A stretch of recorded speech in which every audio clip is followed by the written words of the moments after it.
What's up, everybody? It's the Common Sense Investor coming at you with another video. And in this video, we're going to talk about facts over feelings, okay?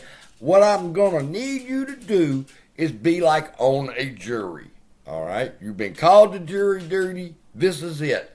I'm going to lay out the facts, and I'm going to ask you to lay your feelings on the sideline, listen to the facts, and then make your decision, all right? That's very important, people, because a lot of people are being misled by these Adam Aaron bitch boys, all right, and Citadel's misinformation campaign that spews out of their mouth in every one of their videos. And it's important for you to know the facts and to set your feelings to the side so that you can make a quality decision on what's really going on in this play. Now, here's a clip. I want you to listen to it, and then we're going to talk about it. First, he's going to tell you how the apes feel, and then I'm going to get a chance to talk. Know how the ape community feels about Vlad Tenev and his choices to shut off the buy button. And you're sitting there asking him, why did you shut it off? He's going to look you dead in your eye and don't you and say, look, I had no choice. What? You had plenty fucking choices, Vlad Tenev. You had plenty of choices, Vlad Tenev.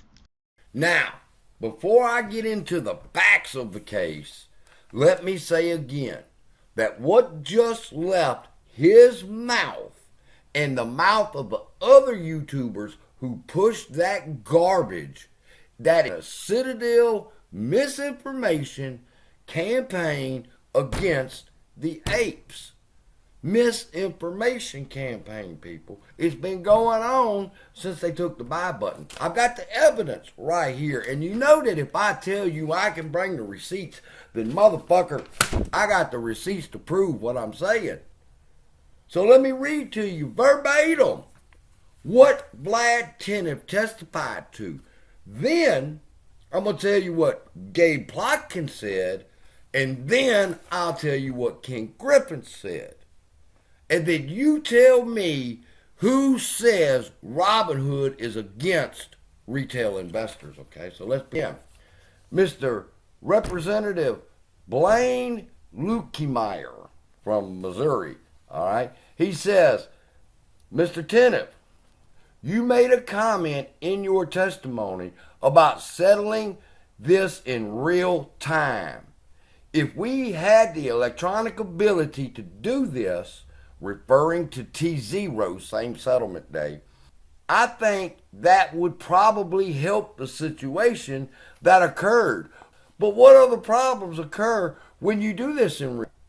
All right, what other things would we have to look at? What unintended consequences would there be if we went to? And Vlad Tenev responded, thank you, Congressman, for the question. This is verbatim transcript, people. I believe that right now, certain market participants rely on next day's settlement to be able to take advantage of intraday netting and run up larger one-sided positions in certain stocks with the knowledge that they can close those positions or reduce them by the time settlement happens. So, what did Vlad just say? Vlad said there are some bad actors who are taking advantage of the T2 settlement date, and they're parking orders, just like Lou tried to tell everybody years ago, but we couldn't understand it. But he's telling Congress there's some bad actors who are taking advantage of the T2 settlement system, and if we went to T0, that would fix it. It's what he just told Congress. Now, he went on even further, and he said, I understand that would be a limitation to the trading activities of some of these institutions. Let me say that again. Vlad just said T0's the answer, but he also understands that that's going to limit the trading activities of some of these bad participants. Now, can you imagine? King Griffin and Gabe Plotkin well, they're not sitting there, they were in monitor, but they hearing what this motherfucker just got through telling Congress to shut down their fucking hustle. He's explained the hustle to Congress. And then he continued even more. He said the other is around securities lending. We have to make changes to how securities lending works. I don't think any of these are insurmountable challenges. He's saying that we could fix it to T0 and the securities lending. All right. And we are, as I mentioned earlier, to deploy our intellectual capital. Vlad said, I will put up our intellectual budget to see to it that we can get a T0 and a better securities lending program going. To where they, and he goes on to talk about it because they ask him more. He said they lend the same security out 5 times. That should not be the case. Okay? So, what was Mr. Plotkin's response? Mr. Plotkin's response, the same representative asked Mr. Plotkin the same question, and he says, GameStop was sold short 140%, Mr. Plotkin. You made the comment in your testimony a minute ago that you were not trying to manipulate the stock. Yet, if you're short selling a stock 140%, for me, on the outside, looking in, that's exactly what you're doing. Explain to me why that's not stock manipulation. That congressman asked that man, hold up. You saying y'all ain't doing this, but you got GameStop shorted 140%. And Plotkin goes, well, I can't talk about anybody else, but we always find a borrow before we do the short sale. Yeah. Are you claiming they locate like a token or NFT or a fucking BDR or GDR? What are you using as your borrow? That's what Vlad just told them needed to be fixed. Next, Ken Griffin. Would you like to comment that you guys are both market makers and you know brokers and hedge fund guys? I mean, you do all of it. Why is it not considered manipulating the stock whenever you can short a stock 140%? Don't you think there should be a limit to stop or something like that?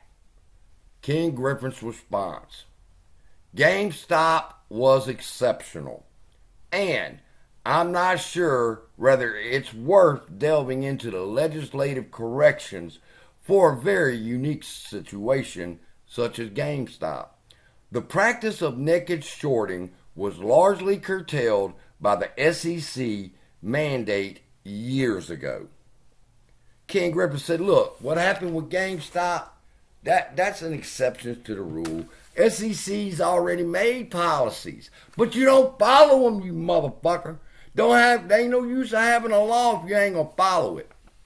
So now you've heard all three of them's response to the same thing. They asked Vlad, the 140%, what's going on with that? And Vlad told them, hey, that's because y'all let them take advantage of it. Does that sound like he's running with Citadel? Fuck no, he pointed the finger and told them, y'all are the ones responsible for fucking everything up. And that's why I believe Citadel started the misinformation campaign on Robinhood. Robinhood is evil. Robinhood took the buy button. No, Robinhood wouldn't have had to take the buy button if Ken Griffin, as the market maker, had not refused the order flow. Ken Griffin refused the order flow on January 28th.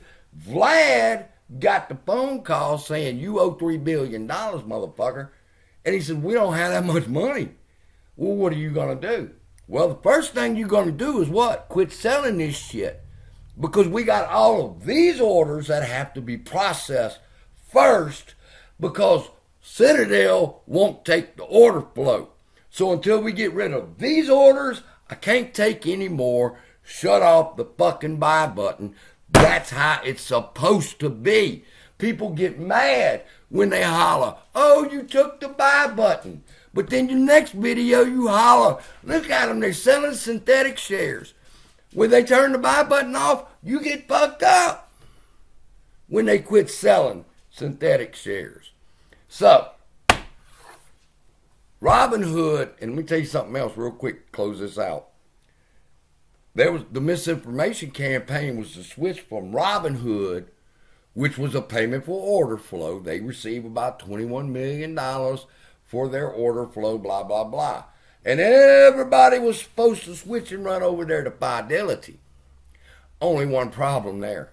And they pushed it now. Come on. Same bitch boys that were riding with the Kansas Five back in the day, still around, talking that bullshit, being Adam Aaron's butt baby, all right, is trying to convince us that Vlad, who told Congress, I will even put up Robinhood money to get this to T0 for who? The retail investors. So you ain't going to lie to me and try to tell me when I've got the evidence right here what Vlad told them happened, what Kenny told them happened, and what Plotkin told them happened, and Robinhood told the truth. So with that, if you're probably confused and thinking, but we were robbed. We were robbed. But it wasn't Vlad Tenev and Robinhood that did it. It was Ken Griffin that did it, people. It all started when he refused that order flow. So get out your feelings, get back into play, and get your head in the game. Love y'all. Be blessed, and I'll see you then.